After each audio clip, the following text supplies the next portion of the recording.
You're watching Football Daily, and we're going to talk about the Catalans Barcelona. What a window for them, actually. Spent a lot of money, huh? Well, they spent a lot of money because they won't be able to spend a lot of money after this. Till January 2016, I think Yeah. it is, yeah. Yeah, So, because they always stick to the rules, don't they? Yeah. The UEFA and FIFA. So, They don't let anyone get away with stuff.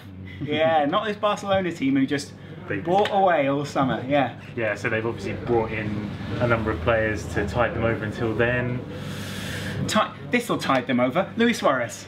Yeah, 43 goals he was directly involved in last season, scored or assisted. That's incredible. Incredible. You know, so you got the likes of Lionel Messi that scores for fun, Neymar that after having a pretty good World Cup, coming back from injury, and then Suarez. Yeah. That is a trio that could decimate La Liga. Yeah. But then you looked at the first few games, they're playing the likes of Rafinha and Meunier. Yeah. Two young lads that looked very, very good. Yeah. I don't know if that's going to be good for their balance, having the likes of Neymar and Suarez to come back, but they're both obviously brilliant players. Yeah, and they bought a tennis player as well, Rakitic. Yeah, I think he's a good signing in that Barcelona obviously need a replacement for Xavi at some point. I think it looked like it might have been Fabregas, but obviously that didn't quite work out for many reasons. But yeah, Rakitic is he's a more defensive-minded midfielder, he's a bit more combative, which I think will work for Barcelona well in midfield. I think obviously the big key thing for Barcelona this window was their defence. They needed to strengthen defence for a long time. Puyol's obviously retired. Piqué's form's been a little bit wobbly over the last season or two. So I think it remains to be seen whether Mathieu and Vermaelen are going to be good signings. They're both sort of around 30 years old, so it's a little bit... Could be a temporary fix for what is when they need the long-term game. Yeah, but I'd say I'm not 100% sure their policy was right in that blowing 75 million on Suarez. It's almost a sort of a Galactico thing, same as last season, bringing in Neymar, this season Suarez. Perhaps that money would have been better spent on a top-class peak centre-back.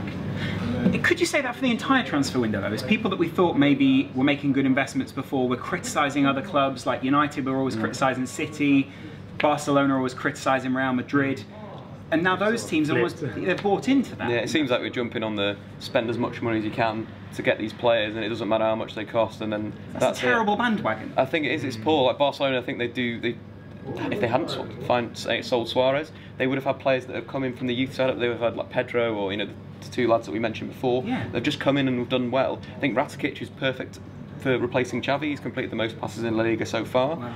Getting scored over 10 goals and got over 10 assists last season in La Liga, so he gives that other attacking option. Yeah. I think he's going to be a really good signing. Yeah. It's interesting just seeing how they say these youth players who are coming through, who look so promising at the start. Once Suarez comes back, how's it all going to fit together? So it'll be interesting to see whether they win the league this season up against Madrid, who are having their own troubles. Atletico have strengthened so much, and see the last few seasons Barcelona haven't really performed in Europe. So it'll be interesting to see as well if they can if this is what they needed, basically. It's amazing where where some of the focus has switched within teams. If you think back to 2005 when Mourinho first moved to the Premier League, a lot of managers moving around Europe, it was so defensive and games of 1-0, 0-0s. And now look how much that shifted, and it's completely different now. Teams looking really heavy up top and arguably quite light at the back. I'd say there's a lack of top-class centre-backs in world football. The likes of Matt Hummels, Thiago Silva, that you'd say the creme de la creme. And then there's a bit of a void. There needs to be some players that come through. We need to get some young centre-backs progressing. Like Bartra is quite an interesting one again. Yeah. So they've gone out and they've bought Mathieu, but maybe potentially given Bartra a bit more time. Could you say that's because of the systems that are being played now, the way teams are playing football, it doesn't play so well to the centre-backs? It exposes them quite a lot when you don't have a good midfielder in front, and therefore teams are realising they're going to have to play that way to counter the way that the more attacking sides are playing, and sometimes that leaves you very exposed. We saw that with Spurs and Liverpool. We saw it a lot last season when a lot of centre-backs were exposed. I think the onus is on centre-backs bringing the ball out of defence these days, and creating the moves. Van Gaal, he loves doing that, and it's one of those things where you step out of position and you're going to expose yourself. You've got to play the ball, then you've got to get back into position. Potentially it's that transition that some centre-backs aren't quite making properly.